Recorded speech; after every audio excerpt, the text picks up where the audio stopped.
Welcome to Real Estate on the Rocks, where you get top shelf real estate conversations served straight up, never watered down. Here's your host, Dave Snowberger.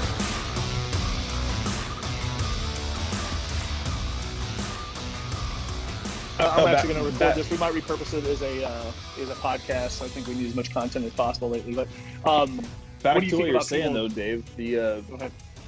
With the door knocking and the cold calling stuff, you can't even do that where I am right now in New York. I don't know what it's like. I think your governor just came out with something last night, right? Talking about some more measures that Texas has taken. Is that right? It came across my Facebook, I think, this morning. But anyway. Go ahead. Yeah, I agree with you. I don't necessarily like doing that either, right? We got that other project that I'm kind of working on that's not any of that stuff. But especially right now, the telemarketers, I saw a deal yesterday, and it's true. You know, normally I get 5 or 6 spam calls a day. I haven't gotten any in like 2 weeks. You know, they're not even calling, which it's illegal in New York right now. But, you know, I just think it'd be a terrible time to get on the phones. And I know people are doing it. I'm part of Facebook groups, and they're talking about how they call for 8 hours a day during this deal. Wow. Well, okay. I guess. I just can't imagine those conversations going well. I don't know. I guess they come from a different place. I mean, I know how we get business, Marshall, myself, my group, you know, I mean, I know how we get business, and it's typically by, you know, casting a wide net. We do, you know, call some FSBOs, and sometimes we'll go through some periods where we call withdrawals. And that's always just kind of to add in on top of the business that we already have, you know, just kind of sprinkles on top. If we catch a FSBO here and there, you know, I used to be real purposeful about FSBOs, and I don't consider that a cold call, because they're for sale. So a lot of people consider that a cold call. To me, that's not a cold call. I don't have the mindset that that's a cold call. So that's an easy call for me to make. However, it's a call that I haven't been making lately for the past 6 months or so, because, you know, business has just been easier for us to attract into what we're doing. So I don't have to go and have those conversations that I consider like with obstinate people, right? With FSBOs, because they're all kind of obstinate. I always try to like put my mindset past that, but they're a-holes typically. And they're listing their homes by themselves for a reason, because they think they know better than you. And so it's always an uphill battle to convince them that you actually know more than them. But when you do, it's rewarding. You know, and you show your value, it's rewarding. However, I don't think now's the time. Maybe for FSBOs, you can still call withdrawals. They're probably withdrawing for a reason right now. And I can't see why people would be calling withdrawals right now. We know some people that are their business is based off of withdrawals. I think Ben knows them too. I don't know what that looks like, what their day looks like for them, if they've convinced themselves that, you know, this is a good deal to call withdrawals, because more than likely it's voluntary, you know, because of the whole situation going on right now. So I don't know. I'm not trying to rip on anybody for coming up with creative ways to get business, but I think right now is a great time to build your database, and it's a great time to get in front of the people that you already have there. You know, your sphere of influence or your friends or whatever else. But I've been sending out bombs. You know, do you use bomb? Anybody else? I've been seeing those. I've been trying to do handwritten letters every day, at least 2. Yeah. It's been my deal. But I'm gonna knock out some handwritten letters. I saw on Lab Coach yesterday. I caught the tail end of it. Some other guy has a new thing that was kind of like banner season. I think he was a realtor for a little bit, but I'll have to look into his system. But shift the gears over here. Ryan, I saw last night that guy that we were talking about that was pitching direct mail, the RE Raw guy. Yeah. I tuned into one of his live chats last night. He says that he has a way to have a 79,000%, very clear on that, 79,000% return on a $250 mailer. What do you think about that? That I guess it's, you know, possible. What's 79? I don't know. Calculator. Yeah, where's the calculator? What is 79,000%? Who knows? But I think the math, and don't quote me on it, is that what he did was he made about $150,000 of commission dollars off of this one mailer that he did for a neighborhood.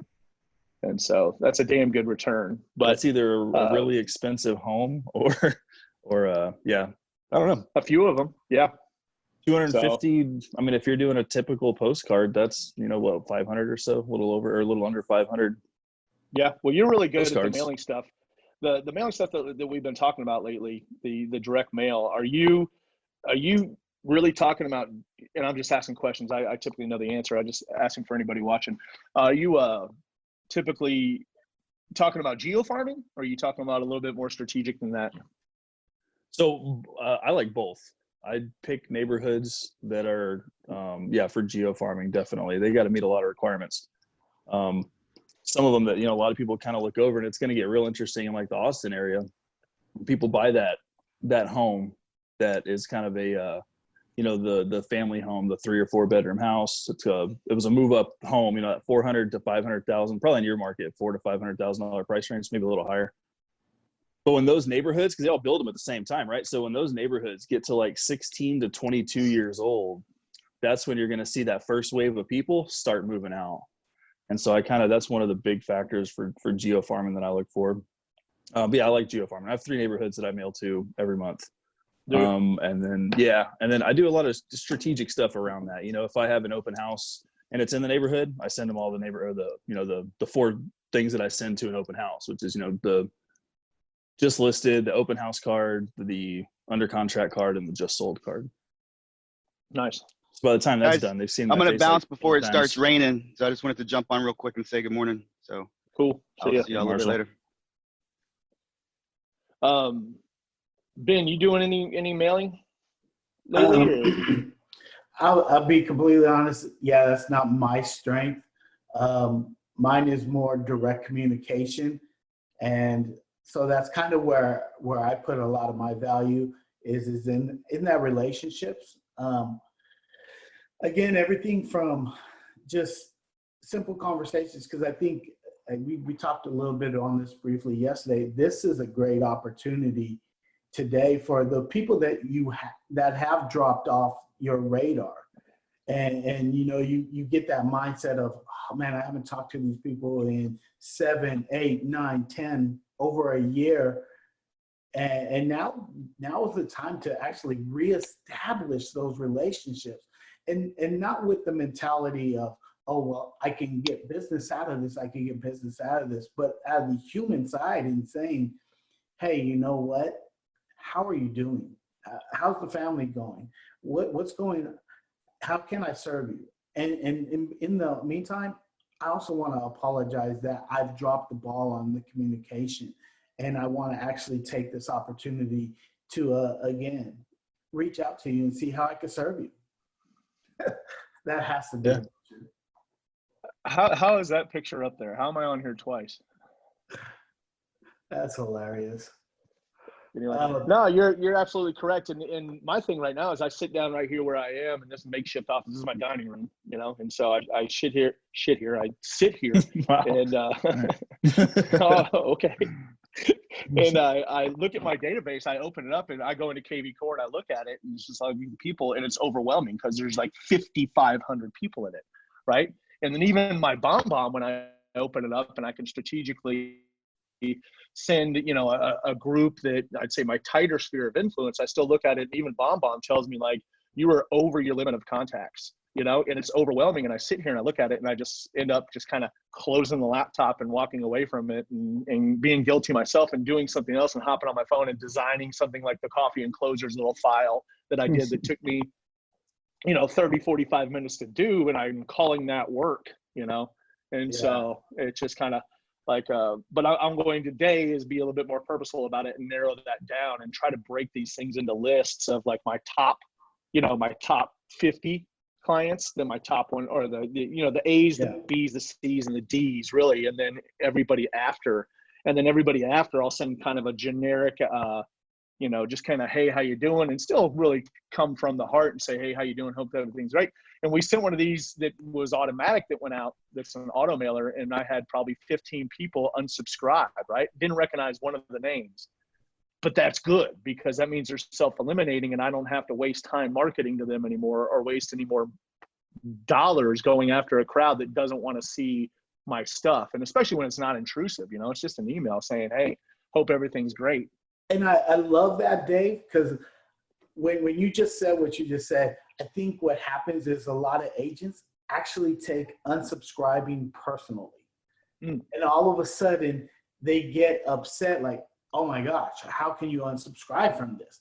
And what they sometimes tend to do is they either dwell in that little moment and then it just totally throws off the rest of their day and maybe possibly weeks, who knows? Or they do the exact opposite and they go actually start to try to chase them to bring them back rather than focusing on the people who are actually seeing the value that we do provide as professionals. Yeah. And I heard it the other day and I thought it was so good. Out of all the professions out there, like customer service professions, as realtors, we are the one few that are actually calling people and checking up on them. You don't see doctors calling and checking. You don't see dentists calling and checking. You don't see lawyers calling and checking in on people. And again, I think this is going to be something that's going to be really great for our industry, as long as we just do what our job requires us to do, build relationships. Yeah. And like I said, I think it's being genuine and coming from the heart. I mean, I'm not trying to sell anybody anything right now. You know, I mean, I would rather not go look at homes right now or have a listing appointment right now. You know, we've got 2 listings coming up that were in the pipeline beforehand, which is fine because I'll go put them out there. But I'm limiting my interactions around people. This COVID thing is a serious thing, you know, and so I'm taking it serious. I did see yesterday, I think, Ryan, what you were talking about was that our governor actually smacked down our mayor and said that Austin's mayor and said that construction is essential. And so the mayor here stopped all construction. And so, you know, a lot of people were freaking out because that will cause a housing crisis, and especially locally, you know, and Austin has a fantastic market. I think Austin's, I know Austin's definitely due for a correction because some of the prices and some of the things are just getting out of hand here. However, I think it's going to create, I think we have 2.5 months of inventory going into this. And just like your market up in New York, bro, is like, we probably have, I haven't looked, but I think we got about 1.5 months of inventory right now. And I can see that. Yeah, I don't know ours either right now, but we were 2.7 coming in and we were on a down, you know, we were on a decline. We were on a decline rolling into the busy months, you know, April, May, June are really up here where things are really cranking. So I don't know. When this market turns back on, I wouldn't be surprised if we're around a month and a half. So what are the conversations like? Hey, Ben, what are the conversations like, say, with your clients that you are reaching out to? I mean, you know, are they all kind of saying the same thing? Like, we're just trying to get through this? You know, again, yeah, I'm just having regular conversations with people and they all just want to know, hey, how's it going? How's real estate doing? And you know, I'm appreciative of those conversations, right? But yet at the same time, I'm kind of in your boat, Dave, where it's like, look, real estate's going to be fine. I'm a firm believer that, yes, during this time, we're going to see a little slowdown. But as soon as they find that cure and things start getting to roll back, for us here in Austin, real estate is going to jump right back into it's going to bounce higher. You know, but it's simply put, is just, again, having a heart conversation. It's, how are you? Because that's all I care about right now. I'm similar. You know, if business comes, I know that I'll be okay and I'll take care of it. But more important to me is the people, right? That's just how my heart is. And that's the business, and that's the foundation of my business. It's just, okay, hey, great. If it comes, I'll take it, I'll deal with it, and I'll do it the way I've always done it. But in the meantime, how can I serve you and your family? Yeah. I mean, we've all been blessed in this business. Yeah, especially in this market, we've been blessed. So I don't want to be one of those. I was watching, what's his name? Marshall likes him. What's his name? Brian Casella last night. And he's got a decent approach to, kind of where the business is at right now. But I don't like the part about ripping on agents that aren't going to make it, And I mean, it's unfortunate that not everybody can make it in this business. However, I do side with him that it is time to this is a good breaking point. It's time to put up or shut up, but it's not going to change the business. There's still going to be an 80-20 rule, of realtors coming in that anticipate the business is going to be a little bit easier. And so that the fail out rate's 80%. That's not going to change, but the fail out is going to be a lot faster right now. What do you guys think about that? I mean, do you see other agents out there? Ben, you're around a big office. Ryan, you're not. But Ben, you're in an office of almost 600 people? Yeah, a little 500, 550, somewhere in there. Yeah, I mean, I know that you guys haven't been in the office, but I know you're pretty well connected because you're on the Keller Williams ALC and all that, right? So, I mean, what are you seeing? What are most agents panicking about right now? Is it they just don't have business, or they're? It's funny though, because first and foremost, I'll just say leadership has really, really stepped up. Again, this is not a promotion for anything, you guys, but Gary Keller always talks about people before profits. And it's one thing to say that, but it's another thing to really start to put it out there in the forefront. And so he's done like a stimulus package for the agents, right? Things have changed, definitely. As far to help agents get through this period, as far as hearing what people are saying, to be honest with you, I think people are just, again, it's not business as usual. It's a new style of business. And our office works a lot with buyers. And so that's kind of what's been happening. The listings, yeah, hey, they're not as much, but especially first-time home buyers and stuff like that, they are out there and they're purchasing. And yeah, and so I mean that's kind of where our office is. We got a lot of younger people, and they tend to focus a lot more on buyers, and so that side of the business is going really good. Yeah. There's always been kind of the saying, you gotta list to last, right? And so I think through the shift though, I mean, there's a lot of people that consider, like myself, I consider myself a listing agent. I don't typically work with buyers. However, I think through this, when we come out of this, there's going to be a lot of homes selling, but I think there's going to be a lot of buyers out there. And I would encourage people to take not really anything they can get. There's going to be some people that definitely have to take whatever they can get, but if you focused on buyers and built that side of it again, I mean, you can come out of this pretty strong because, I mean, it seems to be, you're right, new construction is going to be on fire right now because all the inventory homes sitting out there, I'm getting all these price sheets of commissions starting at 4% going all the way to 7%.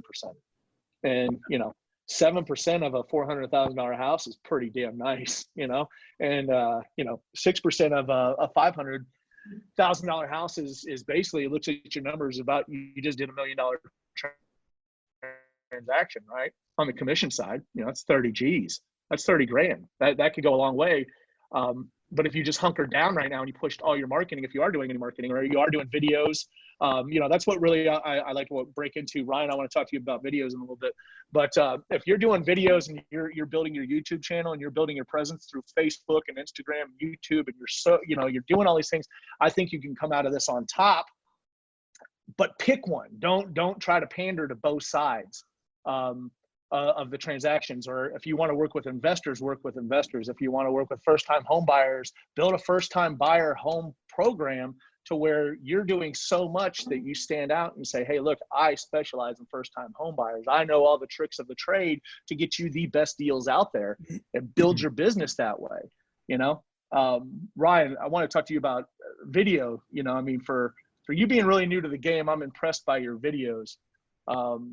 what tips can you give people that are starting out? Because we have a lot of people that there's 536 people on this page, and this many people interact with this page. However, I can see the views and things like that, so I know people are watching. So, you know, and after we end some of these Zoom meetings, I get you know, PMs or DMs, whatever you want to call them, personal messages asking me questions about things. You get direct mail?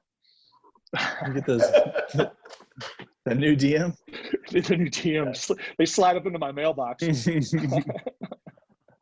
But, you know, just touch on that, like how you got started in video, because I know that we had a conversation right about a year ago, and you sent me a video probably 3 days later, and I was like, bam, this dude just nailed it. And I shared it with my office, and I was like, this is what you got to do. This dude just took it bull by the horns and just did some video. That's basically how I do everything. I don't know anything. What do they call it? They call it BFFI, brute force and freaking ignorance. That's, you know, basically how I approach it all. No, I think really the big thing is just do it. Just turn around. It was like yesterday. I didn't really want, you know, I try and do I'm only like 2 months into my YouTube deal building out, but I want, you know, every Thursday at 3, which today's Thursday. So I, you know, had a video to put out. What do you talk about right now? There's literally nothing happening in the housing market. Everywhere you turn is COVID-19 or coronavirus, this and that. I don't really want to talk, you know, people hear enough of that crap. They don't need to be hearing it from me too. They know we're shut down. So yesterday was basically like Ben was saying, you know, reach out to your clients, reach out to your people. And I've made a few calls, but I like to engage with them through video. So my video this week is, if you need me, I'm here. Anything I can do for you, let me know. You know, real estate's shut down, but I'm not, you know, and we'll do whatever we can to help you. If you need something, you know how to get a hold of me. That was it. It's like a 3-minute video. You know, it's nothing. I'm not trying to sell anything, which I always try and bring value, right? We've talked a lot. I don't really, you know, push myself a lot. It's more of an information resource. So yeah, just provide value. I think in a video, people want to know. It doesn't matter. What I always think is cool is like, if you do, like I just did a video last week on that mortgage forbearance, and I've seen it get shared around by people because it's a hot topic right now. You know, what does it mean if I don't pay my mortgage this month? A lot of people don't know. So that's why I did that video, and it's getting shared around. But if you do a mortgage forbearance video, something super specific, you're going to have a totally different group of people watching and a totally different reaction. Like it doesn't matter that it's the same exact content. We can say verbatim the same thing, but it's you doing it and not me. So it's different. So yeah, take an idea somebody's got that you like, turn the camera around, and you're going to hate the sound of your voice. I'd tell you a funny thing. My mother-in-law is a preschool teacher, 3 and 4-year-old kids, and she's missing them. You know, she's been doing it 20-something years, and she loves her students and whatnot. So she had the idea, I want to shoot a video for them. And man, she nailed it. She did 20 minutes, and I never stopped the video. She talked for 20 minutes and like did all these deals. Never stuttered, never nothing. I was like, man, this would have taken me 6 hours to shoot a 20-minute video like that. You know? Yeah. So she just rolls through this whole thing. Well, she came in yesterday. That was last week. She came in yesterday, and she is pumped to do it again this week after the reaction from her students and her families that you know, we made her a YouTube page and everything. But yeah, there's a lot of power in video for sure, and it doesn't have to be a crappy video. Is way better than never putting one out. So. Yeah, I don't think people understand that it doesn't have to be like the perfect picture quality. I was hung up on that a lot when I first started creating stuff, that I actually hired a videographer to do my Wilco Eats videos, and we go out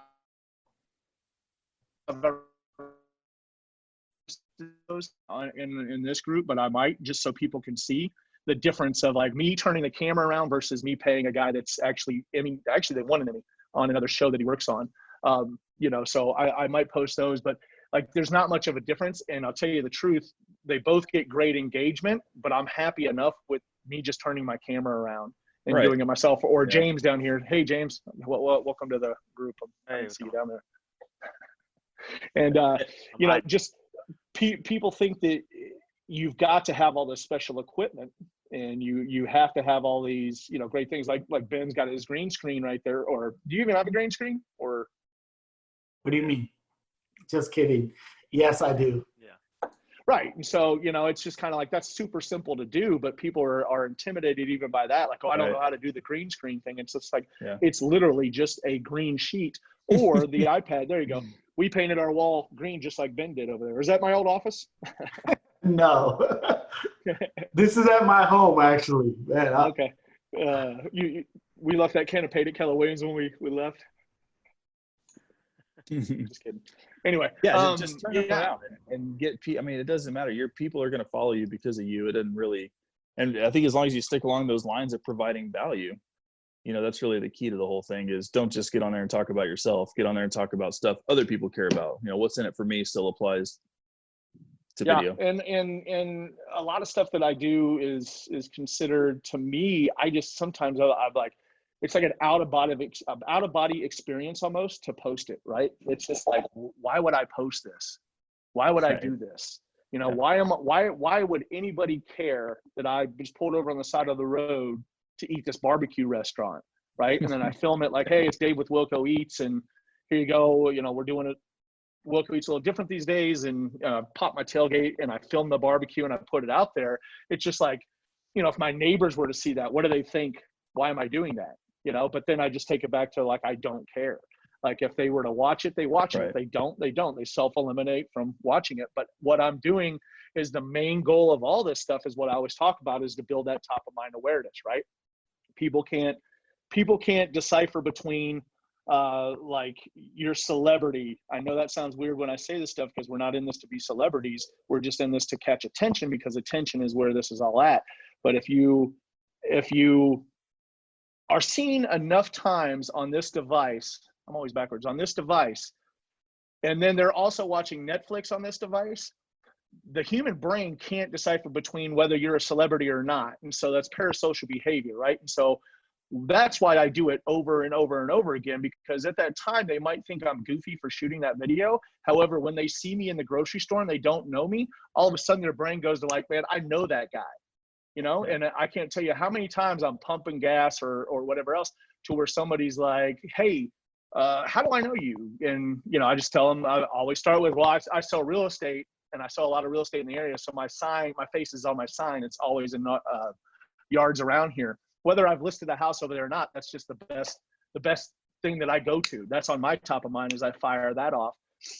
And so then it sparks that conversation of like, they start asking me things like, oh, really? You sell real estate? Like, how's the market right now? And this is before the little COVID thing, but, it seems to always work. Or if I go in their house, and they see me here, and then they do see me on a sign, right? They do see me on one of my real estate signs or on another piece of literature, direct mail that I send out or anything else. And then I show up in their house. I've already have an advantage over the next agent coming in, because they feel like they know me, because they've seen all my food videos where I don't mention real estate. I don't push real estate on them whatsoever. They know what I do by the time I get there. It's just, this is the whole reason for video. So what I really wanted to do, go ahead, man. So quick question, right? Because top of mind awareness. And so while you and Ryan are talking, the thing that always comes up to me is, and I'm preaching to the choir on this one, is consistency, right? Doing it consistently and continuously putting it out there. So what are some of the techniques that you guys use that allows you guys to continuously put out? Because I know, like, for me, one of the biggest things is always being preparedness, right? And so what are the things that you do to help overcome that? So I feel like some days I really feel like sitting down and getting into some content and learn, right? Because I do a lot of research for my videos, and it takes a while to go and actually, I knew about mortgage forbearance. I know a lot about mortgage forbearance right now because I just did a video on it last week. It's like the solar deal. I have a solar video that I haven't put out yet, and it's basically anything you want. It ended up being like a 20-minute video, but it's everything you want to know about selling a home with solar on it and the different types of options. So whenever I get in those kind of moods where I'm like, yeah, let's crush some content today, I'll sit down, I'll get a bunch of topics. Now, there's endless topics you can really do video about. So I'll sit down and I'll do a couple of them. It may take me all day, but I'll sit down and shoot all of the rough video, or I'll go out and drive around. I like to do a lot of like B-roll stuff with my drone.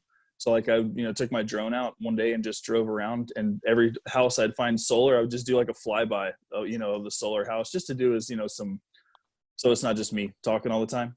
But whenever I get in those kind of deals, so then I may make like 2 or 3 videos at a time. In other words, like kind of batch produce things. And then so there's 2 or 3 weeks of content.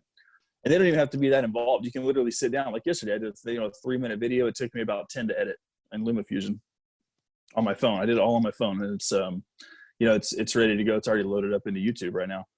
So, and you can schedule stuff. So that's another thing. So if you want, like, you could do months of video, put them all in YouTube, and they get released on days that you want them released. And Facebook, you can schedule Facebook video releases too. So that's what I like to do. I like to batch stuff whenever because I'm not always in them. Sometimes you just don't feel like doing something, right? So whenever you get in those moods, I like to do as much of it as I can, and then just have content for a while. That's cool, man. What about you, James? I know that you guys do that too. Yeah, stacking content is probably one of the most important things. I can't tell you how many times I've missed things or ran late on stuff because I was like, I'll just do it in the morning. And then I'm like crunched for time and I'm trying to do, make sure I hit everything. It's so much easier just to dedicate, you do all the recording, you do all the editing, you just kind of do your whole process out at a dedicated time, and then upload everything and make sure everything, all your pieces in there, your tags, all that data, and then schedule it out. I mean, that makes a huge, huge difference. And giving yourself the time to process through it, the end result is so much better, and that helps with consistency. Because when we stack a bunch of content and I can schedule that out for weeks or months, my life is so much easier. But also like making the time to record or making the time to do the research for the videos and stuff is very important. We try and do that as much as we can. Sometimes we just kind of wing it, and we'll just go out somewhere and be like, hey, let's shoot a video, or let's do this. And so those are still good too. I mean, really, just push out content is one of the biggest things. So do you guys have a dedicated day out of the week that you work on the business rather than working in the business? Yeah, so Mondays is normally our mastermind time where we go through, and we're not always as consistent as we should be, but we try to focus Mondays heavily on what we're going to create, ideas, and we just kind of start throwing things out there, all kinds of ideas, and we're taking notes and poke holes in each other's idea, maybe craft it a little bit. We don't dive too deep into it, and well, depends on what the topic is. But we try and just get as much idea flow as possible. And then Tuesday is when we do a lot of our content. Like the podcast and some of the videos and some of the other stuff, we focus heavily on recording then, and then also some of the editing. Tuesdays are probably our biggest day with shooting and editing. Cool. What about you, Ryan? No. Well, so there was a pre-COVID-19 and post scheduling, and the post scheduling, I'm not going to lie to anybody out there. I have been terrible. We can't do anything, right? We can't cold call in New York. We can't do, which I was kind of out of I used to do a lot of circle prospecting. I don't do that so much anymore, but so I probably wouldn't be doing it anyway. But my schedule has pretty much gone to crap.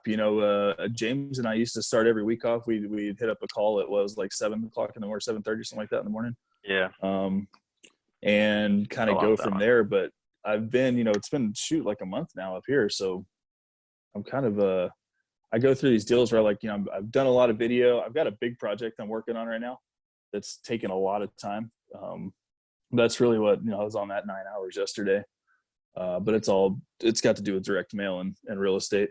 But just kind of working on those projects that I haven't had time for. Before this whole deal happened, no, I did not have a certain day that I shot stuff. I would find, like I said, some days I would just go, what, let's do it. Let's get in front of this thing and, I'd get my office all set up and have everything ready to go. And I'd sit down, I'll just work on videos for a whole day, but I might make, a month of content when I do that.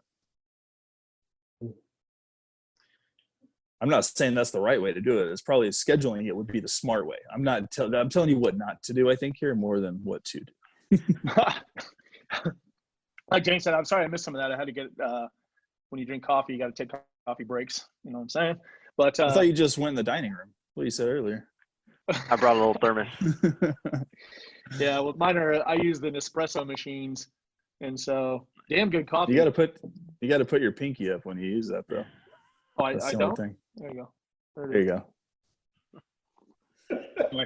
Hey, and that was our thing. I think James touched on it, but we were having like Media Monday or Tech Tuesday was our thing. Was that's where we would film the majority of our stuff and then launch it. Then I wanted to get into other days to where this year, which I hope we get back to, was going to be all about videos. It was going to be, that we shoot 100 videos this year, and then do all kinds of things of videos about neighborhoods, which I find rather lame. It's not mean to be insulting anybody doing, video and, but we had talked before about the shaky, Blair Witch Project stuff, which we always kind of seem to result to. But I thought there would be a tasteful way to do it, not tasteful, but a more fun way to do the neighborhoods to the walkthrough, then add the drone to it, and do all the stuff. So right now I brought my drone home also. I went up to the office the other day and grabbed everything. And, I've been making one for the neighborhood I live in. Typically I don't poop where I eat. So I don't really want to list homes in my neighborhood, but I think that I'm passing up some opportunities down the road to help some people here, because it seems like that they overprice their property here a lot in my neighborhood. And what that is inexperience to where they bought it, what it looks like if I research the agent. And anything I say is not meant to offend anybody. It's just research that I do, is typically buyers over here are first-time home buyers. I would say that let's just go with the Pareto principle, 80-20 in the neighborhood, 80% of them are first-time home buyers. So more than likely, if I research their agent, they're out of business already. And if they're not, they have a relatively, especially if the home's been purchased within the last 2 years, they have a relatively green agent to where I can look at their, see you later, Ben. I can look at their MLS number and tell where they are. Like mine's 626-885, right? And I know that I've been in the business for 7 years. So anything that's a bigger number than that, they've got, I would say, in a sense, less experience than me. So if you're in the 700s, I know you're a brand new agent, right? And so then they come over here and they overpay for the house, not necessarily overpay, but they load it down with options, right? They do the best granite, the best tile, the best appliances.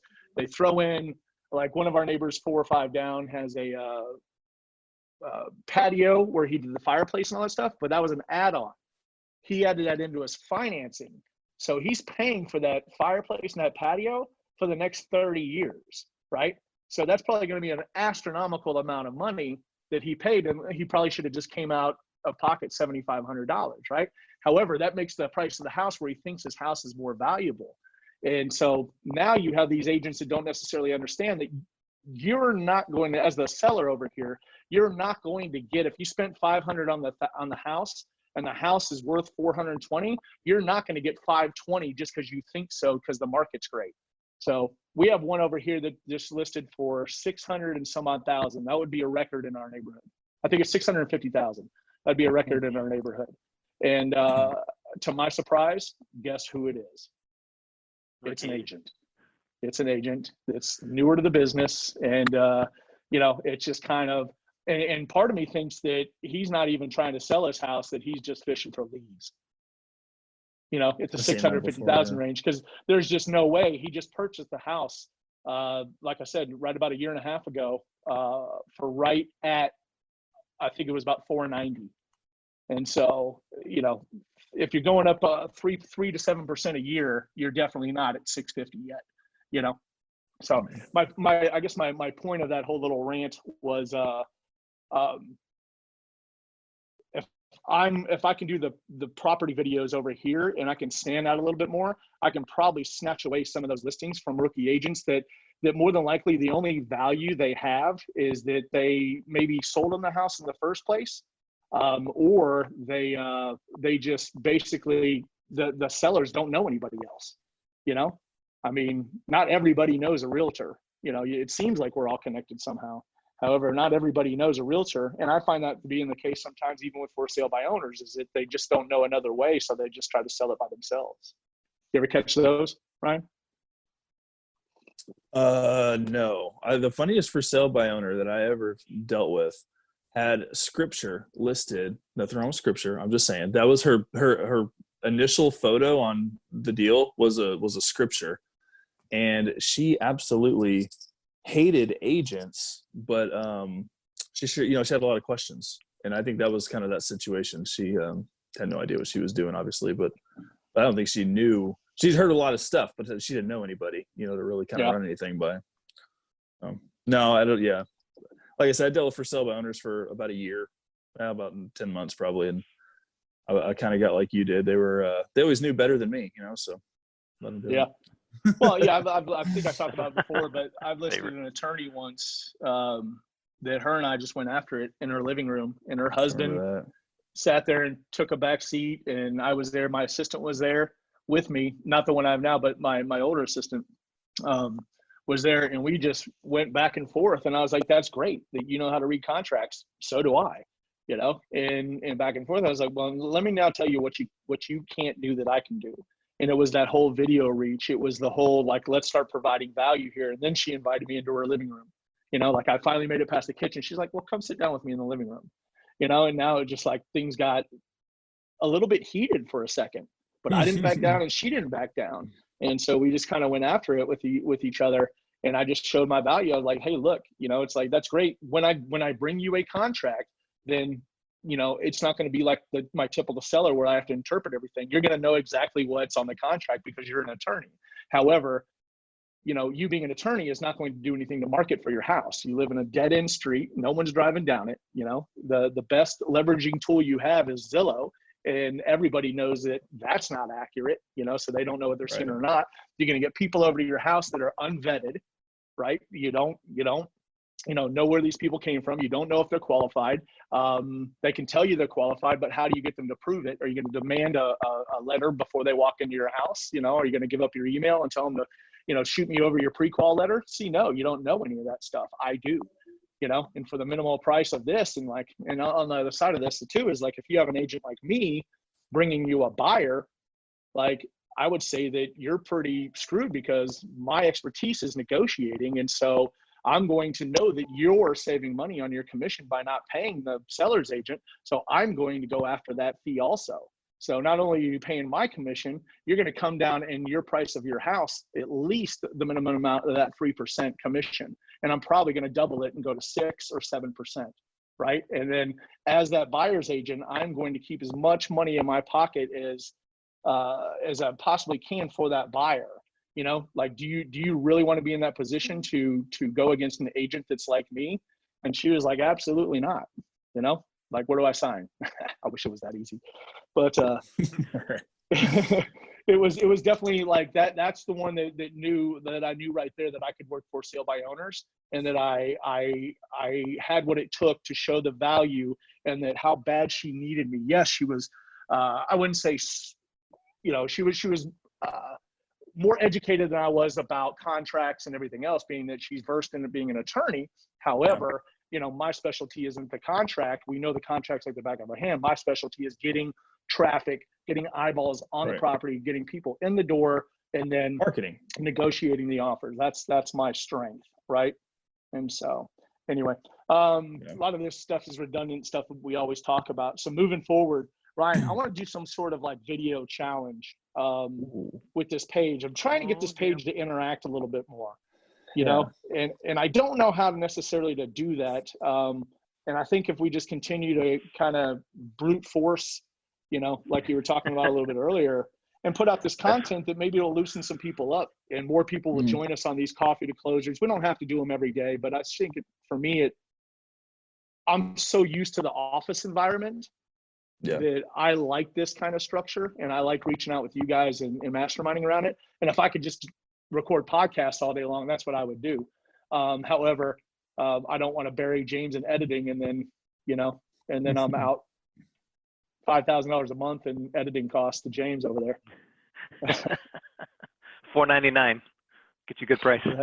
Right. So wrong coffee cup. You see this? You see that little insignia there, little Ferrari? Oh, yeah. So apparently, if you buy a Ferrari, you get one of these coffee mugs. I know, because Tim Harris bought a Ferrari, and I got the coffee mug. I was gonna say, I think I know where you got that mug from. Yep. So that's awesome. Anyway, man. Well, you know, what do you think about a video challenge, Ryan? What would you say to agents out there watching? I mean, just kind of like, let's do a video challenge, 2 minutes, 3 minutes, and let's get creative and start getting it out there. If this was your page, we'll double back on that. Go ahead. No, yeah, I see what you're saying, but what I was just going to ask you to elaborate on the challenge itself. What kind of challenge are we doing here? You just put your first video up. What are we? Yeah, I mean, video ideas, get creative. You know, what are you doing during this thing without being a weirdo about COVID-19, coronavirus? You know, they can put their video up. I'll tell them it's stupid, and then that is the worst possible thing that can happen to you in video. It's out. It's over. It's done with. There you go. Now you can move forward and live your life, right? I mean, that's really the only thing that can happen. So, yeah, put it out there. You're really hurting yourself by not putting it out there. Like I said, you kind of know my deal, but I got into video because I didn't know anybody where I was, and I had to reach a large audience of people. I didn't have those high school friends to go back to. I didn't have, family that has this, job down at this. I guess I do technically have that, but I don't have all these connections. Even the family that I have up here, right? I married into this family, so they don't know me. I've been in the family 10 years now, but most of that time I was in the military or Texas. So I was new to the area, and so I had to find a way to reach a lot of people quickly. But even really just pushing video, when I talked to you last June or July or whenever it was, that was one-on-one video. I was pounding down doors and chasing. I was looking for a better way to get in touch with for sale by owners. And that was that, I think that first video I talked to you about, but that was a deal that I would just text to somebody, and it worked. It worked really well. It breaks through a lot of barriers. I was the only agent doing it. Probably still would be if I was still chasing for sale by owners. I would, still be the only person doing it. Yeah. And that's what you just got to get in front of I had to get in front of as many eyeballs as possible. That was my problem. So, and that's really any agent's problem. That's what you want. It doesn't matter. I don't think it matters how long you've been or how big your business is. If you want to continue to grow it, you got to get in front of as many people as possible. And like we talked about before, it's great because it self-eliminates. Some people watch this or they watch something else. They're like, God, I hate that guy. He's an idiot. Okay. Don't call me. I don't care. Like you can't appeal it. You can't appeal to everybody. That was hard for me to get over because you want everybody to, to like you, I think in general, but you just got to realize that some people do like everybody. I don't. So I don't. Yeah. That's what I noticed yesterday was that, when we went live yesterday, whatever else, I always look at the group, how many people are in it. Right. And so we had 535 yesterday. And we lost after all that. I looked later on and we had lost 4 people. So 4 people had left the group because, real estate agents, man, a lot of them think they're just, a lot further than they are. They don't need the help. They don't want any interest. They have no interest in the group. We're not talking about what they're hitting on. They want to be a little bit more flashy, whatever else. That's fine. But then I put out a video on Instagram inviting people over to the group, and we picked up, I don't know, 4 or 5 more, agents. And it was kind of cool to see some flush out. When I did the hyperlocal agents, and I don't know how many people made it through this video so far, or how many people are watching. I'm on the Zoom side of this right now, not Facebook. But we have a ton of people in this group from Austin, Texas, or that were with us at Keller Williams or know us or whatever else that don't look at us to get advice from, right? We're too local for them, And so Marshall had a good way to put this a while back was he researched this a little bit, but you have to break through. Remember the hater talk. So we have a lot of haters locally, right? That don't like me or don't like my group or whatever else, because we're always trying to stand out. People will always hate what they don't understand, right? Why are they guys shooting video? How does this guy do so much business? Why am I hurting for business? And Dave Snowberger and his group are, listing a bunch of homes, and I can't stand them for that. There's this local thing. I'm not saying everybody feels that way, but I can definitely feel, or there's certain people in our market that especially don't care for myself or my group, and they don't know James from a hole in the wall because, James was never with us at the Magic, one of our old office, but, or they like Marshall and they don't like me or whatever, right? And it's like, once we break through those haters and we get to a bigger audience to where we have more agents on the national scale from other states, I think that will pour onto this, and it's like the local agents in here that don't interact and don't contribute at all. will really start to self-eliminate, especially when I say things like this, right? And so they'll self-eliminate from the group, and then we get to a place to where we can all really kind of contribute into the group, and there can be more and more and more content that benefits all of us. Because that's the thing right now is I'll ask a question in here and it gets zero interaction. I ask the same question in a group with 65,000 people. It gets, I think the last one got, 250 comments, right? And all I did was ask, what do you ask a top 1% realtor? What would your one question be? If you had one question to ask a top 1% realtor, what would it be? And of course you have 93% people being serious about questions. And then you got 7% of dipshits saying, oh, can I borrow 20 bucks? Zero contribution at all to the question. However, it's really just to gauge interaction. And I'd love to see in building the podcasts of more questions to answer. So I'll ask things like that in our group, zero interaction, go outside of our group and ask something and I get tons of responses. Yeah. I don't see where the disconnect is with the group. So I really want to get better and come from some sort of contribution to help the agents that are in the group and want to be here. We get compliments all the time about our podcast, and how they listen, how we have people binge on it, how we have people that are dedicated listeners, and they really know if James misses an episode where he doesn't post one and misses one, we hear about it. We definitely hear about it. And I think that's flattering and awesome. But locally, no one gives a shit about our podcast. They won't listen to it. And I don't know what that is. And I'm trying to the competition, I think, is, I guess. Yeah. Yeah. That's got to be what it is, right? I mean, that scarcity mindset, or, I don't even know. Because like you said, it's supposed to be a podcast. It is a podcast that provides value. So why would it matter if people are in your market or not in your market? Yeah, I don't know. I mean, I know Benjamin Love, when he was down there earlier, he listens, and I've got some other agents, and I know local agents listen. They just don't interact, or they won't dare say they listen, Yeah. And so I always think that's odd, because I believe in building people up. That my last little 2-minute rant might not seem like that. However, I believe in building people up, and really, I'm always trying to be encouraging and liking people's stuff, or saying, hey, good job. And I never even leave constructive criticism, because constructive criticism can crush some people. Yeah. And so, I know when people try to give me constructive criticism, I posted a group in the RETV. I posted a video over there in RETV that's shot by an Emmy-winning cameraman. And there's a few people in there who are saying stuff about his camera work. And I'm just kind of really? You're ripping on this dude's camera work or this or that. And I'm like, never mind, and just kind of so the constructive criticism I got offended by when I shouldn't have, right? Because they're coming from that perspective of possibly the realtor perspective. And that's more what I care about than the cinematography. I care about what's the message that's going out to the consumer that's looking at this video, not necessarily what's going out to the cinematography community, So yeah, that's the important part, I think, is back to that video deal, like you just said.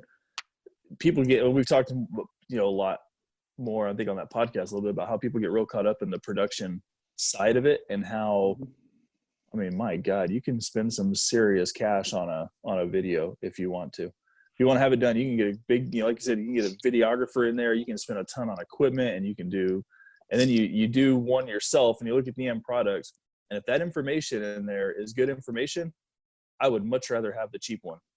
Get it out quick, cheap. You're more likely to do it too, and do it over the long term. Whereas if you spend, $3,000 on a video, how many of those can you do? Or would you want to do? Or, at some point, I'm not saying 3,000, maybe that's a little high, or maybe it's a little low actually for some of these things you see. But yeah, I think that value is really the key to the whole thing. And if you say you can't provide value, that's what I was saying before, R&D it. Just get on YouTube, go to one of these groups, and just look at other people's crap. Write it down verbatim, and I promise you it's going to come out way different than they did it. It doesn't matter. Just do it. Yeah. I think so many people get hung up on that of well, I can't do that now because this person's done it, And I'm like, well, that person's in San Diego. Right. And not one of the people that see that, other than maybe some other agents, might see it and say that you, so-and-so already did that. That person that I'm talking about in San Diego was the king of R&Ding other people, right? Yeah. And he's the one that just got more well-known for it, because he was putting out so much content, and, Tom Ferry paraded him around on every stage. And I actually, I won't go there, but, it's just like, that person was R&Ding. Everybody should be R&Ding. There's nothing proprietary about any of these ideas, right? No. And so there's nothing really original. And then if you want to be one of the top people doing this, or one of the top agents, you're going to get ridiculed. You're going to get ripped off. You're going to get R&D'd yourself, and you just have to live with that. You just have to realize that that's part of how this business goes, and there's nothing really original going on. I mean, it becomes real easy to brush it off whenever you get that first contact that somebody says, I know it, man. I saw your video. It didn't even have to be in person. When it's in person, it's cool. But, people online that'll just shoot you a message or something. There was a guy, which I got to look back at my target marketing on Facebook at how I did this, but someone down in the city, the New York City's 5 hours away from here. But he sent me a private message. He had shared my video about mortgage forbearance, and he's like, man, thanks for doing this. This is what I've been trying to tell people. Not a real estate agent at all, just some guy. I don't know anything. But when you get one of those, it makes up for 10 of the others, and there's not, usually 10 of the others to go around anyway. So I was at Goodwill the other day, of all places, and I found a backpack for camera stuff, right? So we have a smaller one. This was a big backpack, and I looked it up real quick, and it's like a $200 backpack, and it was, $15 or whatever. And so I go up there, and the girl up ringing me up comes up. No, it was the manager comes up and says, like, I know you. How do I know you? And I was like, oh, I'm a real estate agent. Just like I said, that's always my go-to. I'm a real estate agent. She goes, no, I know you something else. I was like, I do a little thing called Wilco Eats. And she's like, that's it. I know you. And she starts like jumping up and down and calling other people to the register to meet me. And she's like, this is the guy. This is the videos we were watching in the office the other day. This is the guy that did 600 Degrees Pizza. And everybody's just kind of, oh, cool. Then they give me a discount on the $17 backpack. They give me a 10% discount. And I'm like, dang, And I was like, you do this more often. I've got fans. Yeah. I'm just kidding. Yeah, right. But no, I mean, that stuff happens all the time. And so that's only because of the sheer brute force of me just doing videos and then putting them out there. And being really getting comfortable being uncomfortable and throwing them out there, because I mean, it's rather uncomfortable to sit in front of a video and record yourself and then put it out there. And anybody that doesn't have the self-doubt, that doesn't have like, the pushback of like, man, you shouldn't do this, or really just the doubt, that's a special person. That might be a little bit sadistic type of person that just is willing to do that stuff. Because I think what I hear about from everybody is that, everybody is a little intimidated to pump these things out, but it just gets a little easier, It does. And I'll tell you one thing while I just shrug my shoulders. Yep. While I was sitting here thinking about it, or, you were talking, I was thinking about whenever I first started getting into video, I did every weekend, I would do at least one open house, and I always tried to do 2. And it doesn't matter how coordinated your mailing campaign is. If you put out 35 signs, if you do circle prospecting, which is what I used to do for every open house, I put out at least 10 signs, mail the week before. And, so they got it on like a Friday, and open houses on a Saturday. And then I would do, I would circle, 100 people usually around. I'd call them all. It doesn't matter if you do all that stuff. There's still an open house where you're sitting there twiddling your freaking thumbs, right? Mm-hmm. Use that opportunity. What I used to do is I would, when nobody was showing up, I'd take my camera and walk around like I was doing a home tour. And then I would sit there and edit the video, and I'm like, man, this really sucks. And then I would delete it, just going through those steps in that process, you can cut out a lot of crap, and I cut out a lot of the ums and the so's and the shakes and the, this and that, just by doing, because I wasn't trying to make a video for the house anyway, but it was more, I don't want to say practice, because I think just doing it is good, but if you're really worried about it, and just work some of that stuff out. And I always find my second take is better than my first, generally.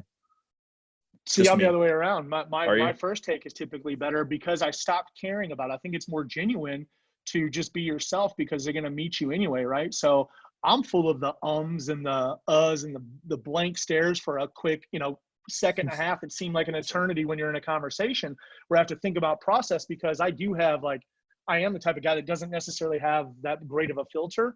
And so a lot of times I just say what's on my mind, not realizing it might offend somebody, or it might rub somebody the wrong way, or hurt somebody's feelings, or whatever else. So I pull it back a lot. And you see me do that a lot. It's like, well, I'm not going to go there. And I'm sure people are like, I wonder where he was going to go with that, And so, but typically it probably wasn't going to be the nicest thing out of my mouth. And just because it's not that I intend to be mean, or I want to be rude. It's just really I just say what's on my mind, and I forget that how it might be delivered in the context. People might take it out of context. And so it's kind of like a text message. When I text message, it's just and I don't get a response and I have to read it again. And I'm like, I can see how that could be taken out of context, Yeah. And so that's why a lot of times I've switched over from doing a text over to a video text, So where it's just on initial contact with clients is the first thing from me is a video text, where we do this. And that's where we had talked about a year ago. But, I think that the ums and those time, the quirkiness of my personality, and the mispronunciation of words, and when I can't get a quote out, I mean, that's just part of my personality. Yeah. I'm not necessarily trying to correct, and I'm not trying to be, I hate when people say that stuff, trying to be fake, or I'm trying to keep it real, whatever. It's just kind of it's just me. My deal That's is how my brain works. It doesn't matter if I shoot 5 of them, the week before. The very first video I sit down to do, I'm literally nervous. It's more, you can hear it in my voice. It's like a higher pitch, So I do that first one, and then after that I'm like, all right, I'll shoot 2 minutes, and I'll mess it up. I'll stumble over some words where normally I would just go back and cut it out. I'm like, man, this whole thing sucks. Then it pisses me off. I'm like, all right, I'm wasting time. Let's just do this, And then once I kind of hit that gear, whack myself on my chest, let's go. Let's just cut this out, because this is, I don't want to be here all day doing this thing. So. Yeah. Marshall's come up with a way that Marshall was getting kind of nervous on this stuff. So he would kind of do the same thing. But what he started doing was he would have basically read out his script of whatever he wanted to talk about. And then he would film it in intervals, right? So he would just do hey, my name is Marshall Tucker with, Snowburger Realty Group. That's what I do. Then he'd wait a second or two, stop there, and then he'd edit all together. See, I don't. I roll the whole time. Yeah. No, I do Marshall's that's where I screw screw up, and then if I catch somebody looking at me while I'm filming something, good night. It's all over. Yeah. I crumble, yesterday I was outside, I was filming something out in my front yard. And so I see one of my neighbors come out, and he's just looking at me, and then he stops. He's looking what I'm doing. So I'm just kind of okay, I stop. I went to the backyard, and I realized I'm under Nicole's window, and I'm sure she's outside hearing me. And I'm like, okay, now I look stupid there. So I go to the other side of the house, and stand by the brick wall, or the big stone wall. So anyway, it's just the bottom line is just getting it done. There goes Nikki doing some laundry, apparently. Just getting it done. Whatever you got to do. That deal with, like you said, with Marshall, that's how he does it. I started doing what I do is I roll with it as long as I can.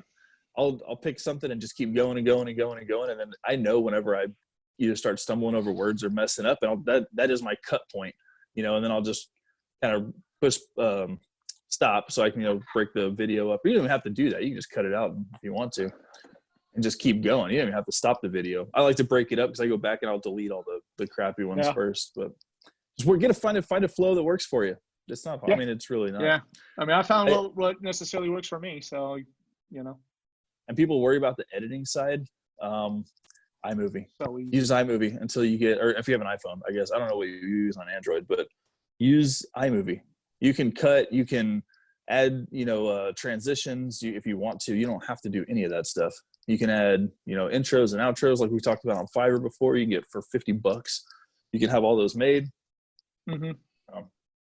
Yeah, we have all that stuff. Splice is what I use. Yeah, I keep hearing about Splice. Stuff all the time. I don't know if people pick up or not, but Splice is really easy to use. Yeah. It was a GoPro software first, but GoPro's kind of removed their name from it because it was quick and there was Splice. And Splice has kind of just done their own thing, but they updated. They've got good music on there now. They've got great way to cut transition. You can transition the music to be in, just minimal volume, and then right when the video ends or that point you want to get into the meat of the content, the B-roll stuff, you can jack the volume up and play it from there. But iMovie's super simple. Quick from GoPro is super simple. Magisto is you just add in your footage and let it go, but they got kind of pricey, so I dumped them. Did they? Yeah. And then there's a few more. Yeah. The one that I think it's $30 for LumaFusion. And I would say it is on par with like, if Adobe Premiere, so I guess Adobe Premiere did make a mobile version. It's Adobe Rush, but it is way more powerful than Adobe Rush, in my opinion. I've had Rush before, and I used Premiere. LumaFusion. I just have not sat down to what I typically do. How I learn apps is that I'll sit down in the morning. I get up early, and I play 15, 20 minutes on that app, and I just pull in the videos and just make whatever. Yeah. I mean, I have so many videos like nobody will ever see. Right. Yeah. Because there's samples, and I practice the transition, how easy it is. If I can't make it in 2 or 3 days that it's simple, I delete the app. I can't do that with LumaFusion because it was so expensive. So I'm not going to delete it. It's like $30. I want to say, wasn't it $30 for the? Is it for the license or the year? It's a lot for an app, though. You know. So like that thing's powerful. I'm not gonna lie. That thing is powerful though. It is really, really powerful for a phone app. And I still shoot in iMovie. I still edit in iMovie. It's just really what you're going for. You know, if you want to add a bunch of effects and cool transitions and music and get super specific with your ins and outs and overlays, like you can stack up to like 7 video tracks and audio tracks on LumaFusion on your phone. That's insane. It looks just like the layout on Adobe, you know, where you just keep stacking them up and bringing them in. Yeah, that's awesome. For mobile version, ad for LumaFusion, they were hyping it up like it was a really good, like, real good platform if you don't want to dive into the detail of like Premiere Pro and really like exactly advancing your skills. I just saw a quick little ad of it, and they're basically saying how it can get you to that level, to more like intermediate level kind of stuff. Yep.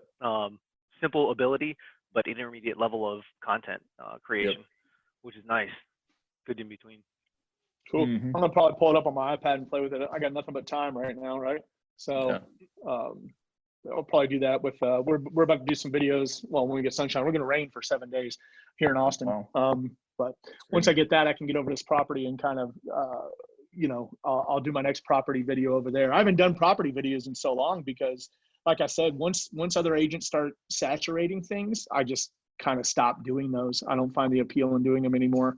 However, I think they're important, especially in a time like this. So we'll be doing some really cool stuff. And with the drone, I'm going to try to fly the drone into the front door, you know? That seems to be the big thing right now. I have done that, and I literally flew the drone into a door. So, actually it was the door frame. Yeah, it was the door frame. But yeah, I've crashed them. That's one thing I do worry about is I don't know what kind of drones you're flying, but if you're flying like a Phantom, you can tear something up with those things in a house. Dude, I'm flying the GoPro Karma, and that thing is. Are you really? Heavy. Oh yeah, I love the GoPros. Footage, and for a while there, I was like, all I'm going to do is shoot everything on GoPro and learn GoPro like the back of my hand. That's where Splice came from and GoPro Quick came from, and the editing stuff. It's super simple, and so I like that. And it came with a gimbal at the time. Gimbals were $300 and $400 or $500 for a gimbal. Right.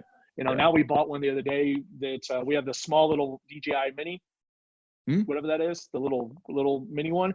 And then we bought one also. Kyle Whistle posted a sale they were having for like $99, and it came with some earphones and like a 64 gig card or 128 card.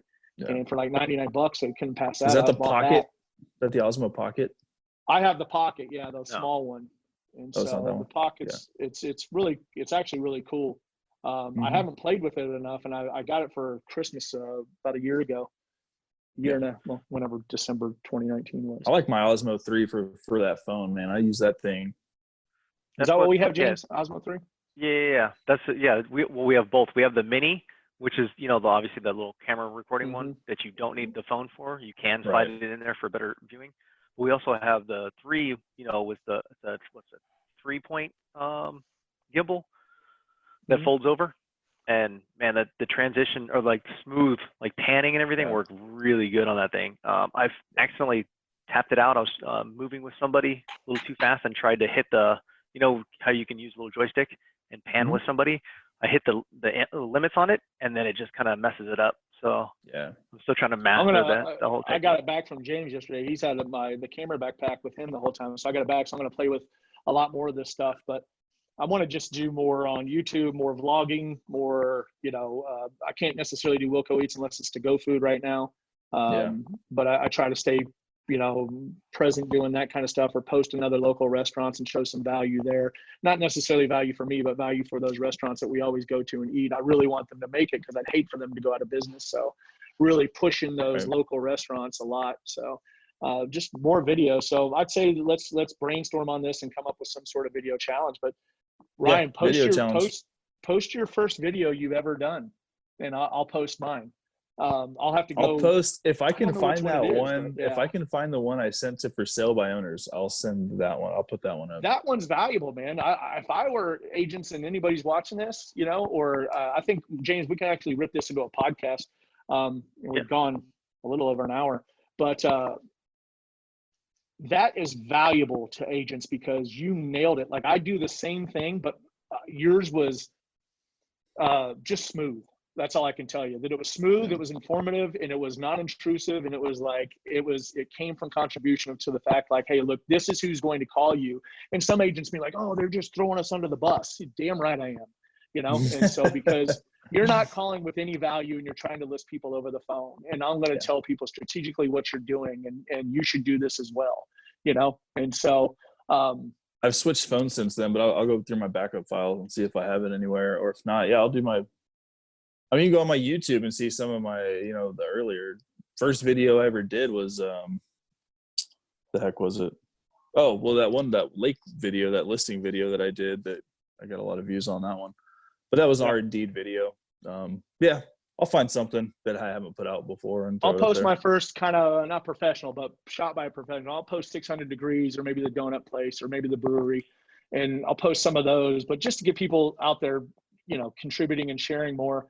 And showing that it's not as scary as it looks, and everybody should be doing video. That's the way the future's going. Facebook hopes to be, 100% video by whatever year. I heard in 2020. That doesn't look like it's going to happen, but they want to be a majority of the video, and really in your advertising and your posts, anything with like text on it gets limited to the audience, right? Video really gets pushed to the front. The algorithm really shoots it out if it's video, and it can't be video with a lot of text in it either. It has to be minimal text. And so you don't want to type out things about the house inside the video, just talk about them, And so it gets people to click on them. And if you're running, I'm not saying don't do closed caption. However, a lot of this stuff isn't closed caption. It's your advertisements inside of it or whatever else, or blah, blah, blah. Limit that stuff and just put out sheer, not necessarily raw, but, edited video, and just keep it the video. And that's it. If you want any tips on any type of, software or apps, or phone equipment or gimbals, mics, or just anything. Ask. Mics. I mean, I rarely use a mic because I find it's such a pain in the butt to connect the lavalier mic, and then every time I do, it seems that James has left it on, so he's run the batteries out of it. So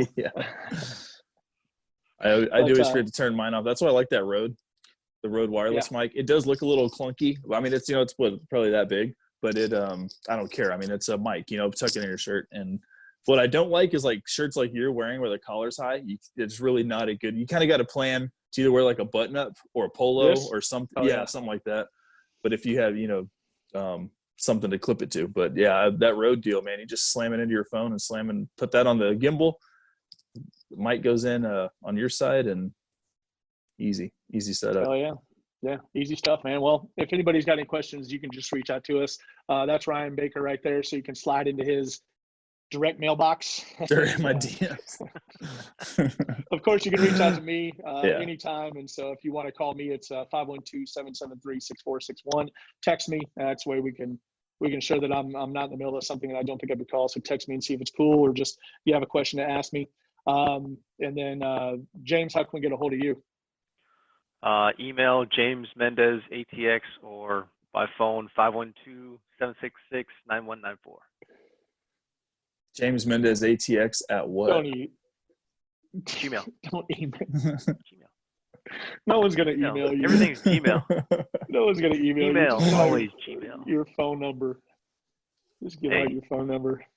Anyway, I do get emails. Or you can text Join EXP. Yeah. Hey, Ryan, when are you gonna? Never mind. I won't say it just in case anybody is watching.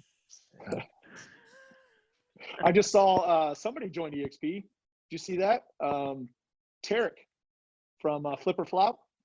Oh, really? Yeah, he just joined. The announcement came out this morning because we've been talking about getting him on the podcast. And he's been super busy with the schedule. I know that he did Dustin Brohms, and I reached out right after. I was like, hey, man, you want to do my podcast? And he did the Harrises right after that. And so I saw that he had just joined EXP, though. So I wonder, what swayed him away from, I think he was with Coldwell Banker.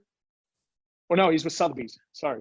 What swayed him away from Sotheby's, more than likely, he sees the power of adding agents to his chain, his network, and how profitable that can be through the profit share. Is that what we have? Profit share? Yeah. Rev share. Revenue share. I get them mixed up. I didn't know the difference for the longest time because I'm not in real estate for profit share or revenue share. But it is a nice little thing. I finally got a check from Keller Williams. I couldn't believe. I got nothing from Keller Williams profit share for 5 years. I was there. Then all of a sudden, the other day, I see this big thing come up, a nice little check come into my account. And I was surprised, but still hasn't outweighed what EXP is doing. So anybody wants to know about EXP, now's the time to talk about EXP. Join EXP 288-000. So anyway, Ryan, we'll talk later on. How's the book going? Book is going well. I basically rewritten the whole thing from what I sent you. I did it a little differently, but no, it's going well. I could take credit for this one and publish this one you sent me? Yes, you probably could. It's not going to sell anything, but you probably could. I've got all of I've got a bunch of different postcard programs right now that I'm working on, taking my own designs and having them professionally done. So I sent all that package off yesterday. I've actually got 3 different creators working on it at Fiverr. I got in contact with all of them and kind of sent off all those packages because I want, they work for me. My cards that I designed myself work for me, but I think putting a little design effort into it will be worth the money. So, yep, it's moving along. Cool. Very cool. Let's touch base on that later on. Thanks for joining me. We went really long this time. I thought these would last about 30 minutes to 45 minutes. So we're about an hour and a half on here. So cool, man. Thanks for the conversation. Same here. All right. So I'll see I you guys. encourage everybody to join next time. See you later. See you, James. Bye.